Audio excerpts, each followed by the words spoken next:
نزدیکترین اشخاص حضرت صلی الله علیه و سلم جام نثاری کردند، در پیشش جام باختند، جام شهادت نوش کردند. عزیزترین امکاش حمزه شیر الله ببینه شهید شد، خداوند رحمت مغفرتش کنه. حضرت 70 نفر از دوستای نزدیکتریش به دستی مبارک خودش در قبر گذاشته است. بسیار برای حضرت صلی الله علیه و سلم احد وزنین بود، مشقتناک بود. هیچ وقت جنگ احد به آب دیده حضرت یاد کرده و ذکر کرده نمیتوانست. بیبی عایشه مادرمون میگه که سوالش کردم که یا رسول الله از همین احد دیده برای تو یگان واقعه مشقت بارتر مشکل آساتر هسته؟ حضرت گفت یا عایشه لقد لقیت من قومی که ما لقیتو. ای عایشه گفت تو میدونی که از قومیت برای من زیان و ضرر و مصیبت های زیادی اومدگی، خیلی عذاب و مشقت های زیاد از قومیت متحمل شدم. و کان اشد ما لقیت منهم یوم العقبه اذ عرضت نفسی علی ابن عبدی ولیل ابن عبدی کلان فلم یجیبنی الی ما عرضت. اما میگه در طول حیات هیچ روز هیچ واقعه مصیبت بارتر از واقعه یوم عقبه متحمل نشدم. وقتی که به خاطر اعلان کردن اسلام، به خاطر دعوت مردم ثقیف حضرت صلی الله علیه و سلم قصد طائف کرد، به شهر طائف سفر کرد.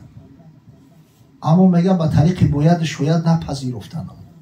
واقعه سفر حضرت صلی الله علیه و سلم به طائف شریف رخ داده بود که حضرت دعوت میکرد قوم را، قبایلی را که سعی داشتن مثلا در ماه حج قصد زیارت خانه خدا کرده می اومدن، اما از دعوتاش هیچ فایده و منفعت حاصل نمیشه.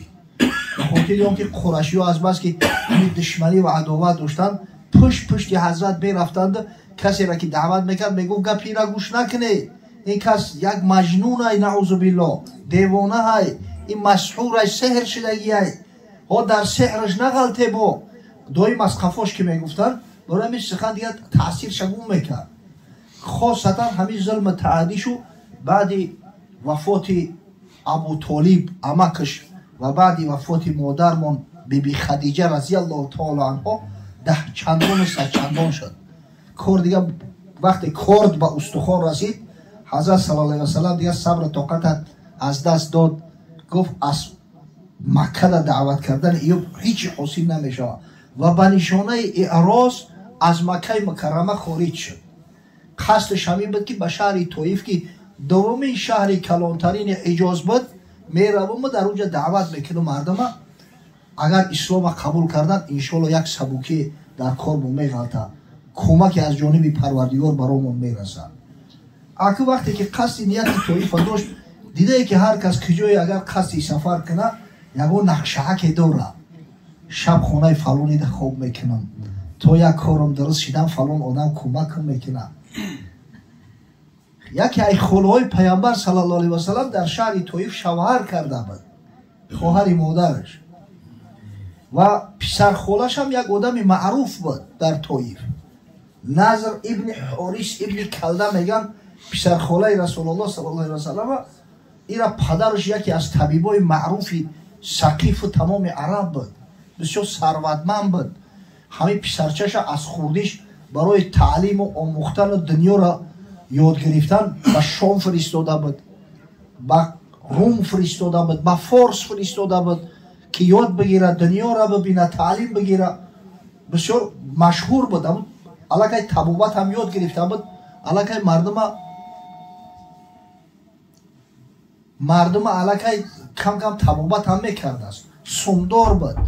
اکنون نیتی حضرت هم همین بود که اگر رفتم شاید همون پسر خالم به هر حال حمایتم کنه، کم کم مقصد پشتیبانی کنه.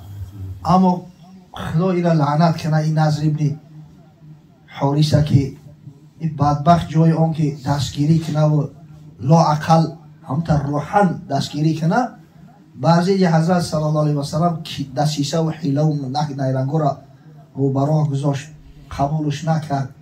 حضرت بسیار در یک حالت ناهنجار مونده بود. همراه پسرخواندش زید ابن حارثه رفته بودند. کار به حد اومد که نزد 3 نفر از بزرگای بنی ثقیف اومد. شهر طائف بعضی از حاجی‌ها دیدگی‌اند در کجا قرار دارد. طائف اصلا یک مکان بسیار خوش آب و هوا است در حجاز. شاید در حجاز از همه جای خوش آب و هواترین جایی که حاصل خوب میگیرند، میوه‌های خوب میآید، باد هوای خوب داره، همین طائف باشه. ولی همین انگورای طائفی میگیم اصلش از همون طائف است. ریشش همون جا اومدگی است. انگورزارای بسیار داره، نخلستانای زیاد داره. در طائف هنوز که هنوز است بسیاری مردمی که در همون طائف زندگی میکنن اصلا مردمی فرغانی الاصلن، خلقی نمی فرغانه هم. ای دستی بلشویکا گرفته افغانستان رفته بودن. وقتی روسا در افغانستان در اومدن بیچاره با افغانستان کوچ کرده به طرف نیم جزیره عربستان رفتن. از بس که دهقان اصل هستن، حقیقتا هنرمند، مقصد شخصی از دستشون کار می اومدگی هستن، زاره هستن. در همون طائف مکان گرفتند و باغ راه کردگی هم پلانتاسیون کلان دارن، به دهقانی مشغول هستن. مردم خودمون زیاد دیدیم الحمدلله در اونجا. همون زمان پیش هم از بس که خشاب و هوا بود، حتی ثروتمندای قریش هم از مکه به طائف اومده و زمین میخریدیان، باغ ها داشتن، پلانتاسیا و فزنده ها داشتن. در اونجا مقصد که در تابستان ها می اومدیان استراحت میکردن. قصه کوتاه، در همین شهر طائف مردم ثروتمند بودن. از بس که به هر حال زراعت میشید، حاصل خوب میداد، مردم ثروتمند بودن. سرداری قبیله 3 فرزند بودن، 3 برادر: عبدیالیل، مسعود و حبیب، فرزندان عمرو ابن عمیر ثقفی. بعد از یعنی حضرت صلی الله علیه و سلم اومد میگه اسلام براشون عرض داشت. گفت من پیغمبر خدا هستم، خداوند بر من قرآن نازل کرده است، میخواهی که پروردگار سعادت سربلندی دنیا و آخرت نصیب تون بگردونه، دین اسلام قبول کنه. اما کسی را خدای تعالی هدایت نکنه به گفتن میشود. پیش چشمی که نور عرفان نیست، گر بود آسمان نمایان نیست. یک بدبختش گفت مگر خداوند در ده شهر کلان در مکه و طائف از تو آدمی بهتر نیافت که پیغمبر کنه؟ نعوذ بالله. یک بدبخت دیگرش گفت که من با تو گپ نمیزنم، زیرا اگر تو پیغمبر باشی من حقی با پیغمبر گپ زدن ندارم، او درجه و منزلتی ندارم. اما اگر دروغگو باشی نمیخوام که با دروغگو صحبت کنم. قصه کوتاه تحقیرش کردن حضرت، سخنهای ناخوب و ناروا نسبتش گفتن. حضرت گفت که همه شیر بین ما و شما پوشیده، شیر آشکار نکنه. که اوخی جوان مرد شیری مرد میداره، هر نامرد هر ناکس میتونه که شیر نگه بداره. این بدبخت ها جای اون که شیر بپوشونن، کودک های میده را صدا کردن. این کودک مردم چه خیلی فریب دادنش آسانه. یک ده خرماگی دادنشون رو گفتن این نمیاره سنگ شب کنه. از ده طرف کوچه ایستاده کودک ها چنان حضرت از زیر همین باران سنگ قرار دادن که تمام اعضای بدن مجروح شد.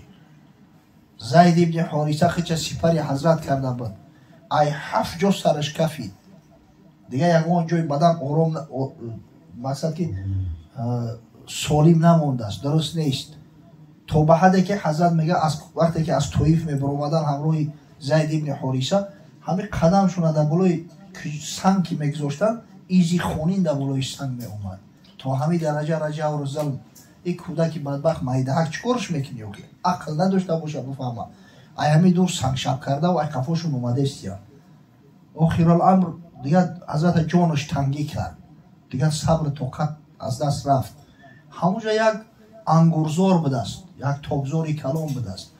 به خاطر از همون دست همون کودکای سنگزن نجات یافتن، همراه پسرخواندش زید ابن حارثه در همون انگورزار میگه داخل شدن. وقتی که پناه بردن به انگورزار، دیگه در چشم که نمادار نشیدن. بعد این کودکا را رهاشو کردن، قفا گشتن با شهر طائف رفتن. حضرت همون دعای معروفی را که در همون تاگزاری طایف کرده است و زمان آورد بسیار ریقت‌آور حقیقتا. جایی که حضرت صلی الله علیه و سلم پیش خدا شکایت میکنند، شاید من همین را 100 بار خونده باشم، قسم به خدا هیچ وقت من همین را به آب دیده خوندگی نیستم، نمیتونم همین را به آب دیده خونده نمیتونم.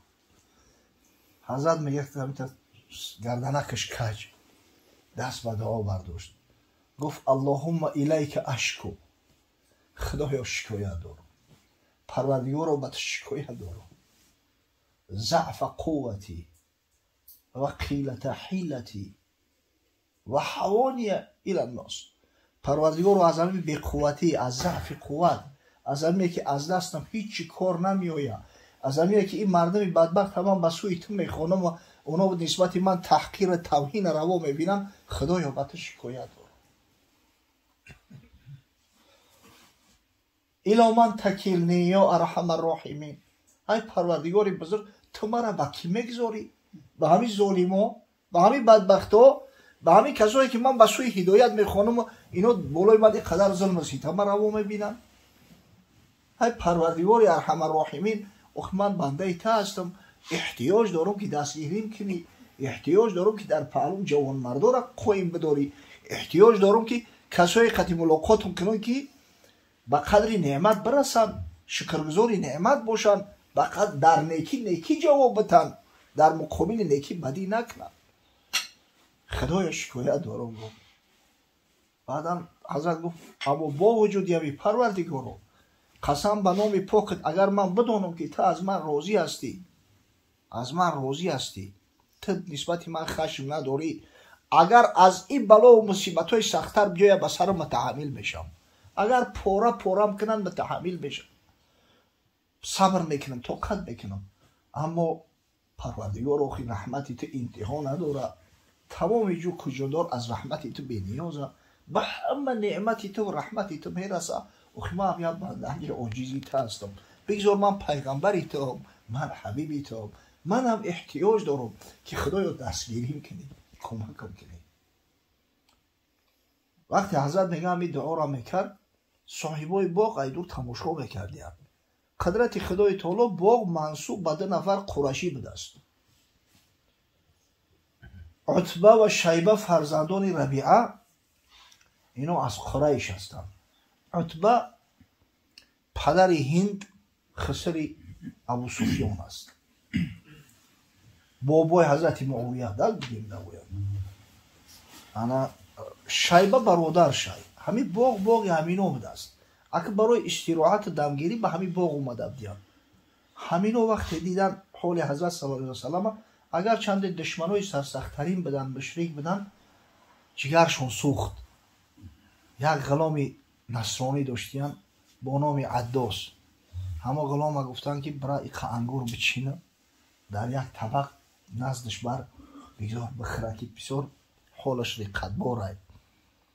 این غلام هم رفت در همون طبق انگور چین آورده، گفت صاحبام دادن، گفتن که هم بخره نوشی جان کنه. به حضرت میگه دست دراز کردم، یه دانش گرفته، بسم الله الرحمن الرحیم در دهنش انداخت. یه عداس با تعجب نگاه داره. بعد وقتی حضرت دید که متوجه شد که نگاه میکنه، گفت چی نگاه میکنی؟ گفت مردم اینجا خیلی گپا نمیگن. حضرت گفت مگر تو مردم اینجا نیستی؟ گفت نه، من اهل نینوام. نینوا در منطقه عراق است، در بین نهرین، بین دریای دجله و فرات. اولی نینوی میگن همین نینوا. یک وقتو پایتخت دولتی بینهایت به قوت بود. انا مقصد من گفت این نینوا. حضرت صلی الله علیه و سلم گفت از وطن یونس ابن متی. وقتی نام یونس ابن متی را گفت، اینجا همه مشرکا بودن، اینا از دین نصرانی آگاهی و خبر نداشتن، یونس هیچ که نمیشناخت. با تعجبش بیشتر شد، گفت شما مگر یونس میشناسه؟ حضرت یونس او گفت یونس برادر ما، یونس پیغمبر خدا های، منم پیغمبرم، ما پیغمبرو برادر هستیم. اگر چند مادرام و گوناگون هم که باشه دین من یکای، ما پیغمبرای الله هیم. همه عداس میگه در پیش پاش غلطید، پاهای پر ایخون شد. همین خونقتی آلوده در سر روها شکید بوسه کرد. میگه عتبه و شیبه تماشا دارن. شیبه میگه طرف عتبه برادرش گفت که این غلام ایتنا گفت سحر کرد، در سحرش غلطی این را بی پوشا بو کشیده است. بعد چند وقتی حضرت دعا کرده خلاص کرده با عزمی سفر کرد از باغ برومد صدا کردن ادوسا گفتن ای بچه هشتا در سرت بگی فریب نخری بو دینی تا دینی بودا بهتره. گفت که من نمیدونم ای کیه چیه، همین یک چی برای مسلم است که قسم به الله در کره زمین از این بزرگتر شخصی نیست. خداوند که هدایتت کنه اینا ببین. یه لحظه باید دیدن که در نزد عدوس حضرت آیت قرآن نخونده است. در نزد او سه برادر آیت های قرآن نخوند، از تمام زیبایی و بزرگی قرآن بهره‌مند شدن. همین قرآن دیده چقدر زیبا و خوشروه، یک قاری میخونه او میشه. تصور کنه که پیغمبر خدا قرآن بخونه اوریجینال آخه سبحان الله این چقدر زیبا و شیرین بود. اما کسی را خدا هدایت نکنه تاثیرش نمیکنه. اما با یک سخن با یک گفتن همون نام یونس ابن متی این مردک مورد هدایت قرار گرفتی را ببین. گفت با خدا قسم در کره زمین بزرگتر از این شخص کسی نیست. حضرت میگه سفرش ادامه میداد، در راه می اومد. از زمان خودش ذکر کنیم چیزی که در صحیح بخاری اومده است. میگه فلم استفی، در راه با چیز دیگه اعتنا ندادم، همین زیق در فکر اندیشه خودم رفتگیم که عاقبت کاری من چی میشود. فاذا انا بقرن ثعالب، یا وقتی دیدم میگه که الکی در قرن ثعالب که امروزا با نام قرن المنازل معروف است، مکانی هست که میقاجو های ای او دیگه کسی که قصد مکه داره به احرام در اومدن نمیتونه، در اینجا الکی باید احرام بپوشی. احرام مردمی که از طرف طائف میآیند انا می قرن المنازل ای که زمانهای پیش قرن ثعالب شم میگفتن. تا همین جا میگه اومدم اهمیت ندادم. فرفعت رأسی فاذا انا بصحابتی قد اذلتنی، سرم میبردم میگه حتی اهمیت ندادم. همین قرار اومدم که آخه ما در چیله تابستان نصف روزی رفته استیم، هوا ابرای سایه این سایه ای کجا باشه. میگه بروی سرم یک سایه کلان اومده است. خداوند وقتی که حال رقتبار پیامبر دید شکایت شنید، خدای بزرگ میگه امر کرده است اون ملائکه ها ابر آوردن در بالای سرش حرکت در زیر سایه کرده است. اما به حد در غم غوطه‌وره که ابر اهمیت نداده است. فنظرت فاذا فیها جبرئیل علیه السلام، یا وقت میگه خشوع دقت میکنم در پشت ابر حضرت جبرئیل علیه السلام فنادانی ندام کرد، فسلم علیه بر من سلام داد و گفتم که قدر زر زرگر میدونم. فقال یا محمد صلی الله علیه و سلم ان الله قد سمع قول قومك لك و ما رد علیک. ای حبیبی خدا گفت خداوند همه این سخنو را شنیده است، همه ایو را دیده است، متوجه حال همه همیو هست. چخیل ترا رد دادن، چخیل ترا ظلمت کردن. و قد بعث الیک الملک الجبال لتأمرهم فيما شئت فيهم، ملائکه کوه را نزدت فرستاده است. ای حبیبی خدا هر امری که اجرا میکنم با فرمان تو میگوی من توقعم یا کسی نیست کمکم کنه، این خدای بزرگ ملائکه کوه را به نزدت فرستاده است. هرچی با خودش ملائک داره با او کلمات دیده نمیتونیم. ها دانه را در زمین پرتافتم دانه نش زد برومد، او پروستاتک نش نمیزنه، او با خودش متصدی داره از ملائکه او را نگهبینش میکنه و وقتی لازمه نش بزنه. هیچ سیکلون شده شمال گرفت ابرو را آورد و باران، او پروستاتک نیسته، همه او با خودش متصدی داره و وقتی لازمه و جای لازمه در میارنش. همه ای با امر پروردگار متصدی تمام همه اشیا و کارو ملائکه ها. ولی بعضا سوال میکنن چی وقت خدای تعالی با صفت جمع گپ میزنه؟ انا نحن نزلنا ذکر، جایی که ما گفته خدای تعالی گپ میزنه. خداوند متعال تمام لشکرش در نظر داره که با واسطه ملائکه و من همین کارو را میکنم، مقصد انجام میتونم. اینجا جنودی الله همش داخل هستن که قبل از هم ملائکه ها هستن. از جمله همین کوه ها خود به خود هر سال کوهای کوههای نو، کوه پیداشوی الپی هر سال یک چند سانتیمتر بلند میشیدن. این قانون این قانون همین قشر شناسی های همین گیالوگیا و گیاگرافی همین اثبات کرده گیان علما. وای خود به خود نمیشه، او به خودش ملائکه داره و متصدی داره. یا بعضی کوهی هستن که استا پس شیلستیان همه این به خودش متصدی داره. میگه فنا دانی ملک الجبال، همین وقت میگه ملائکه که ها نزد اومد ندا کرد فسلم علیه، بر من سلام داد، الصلاة و السلام علیک یا حبیب الله بود.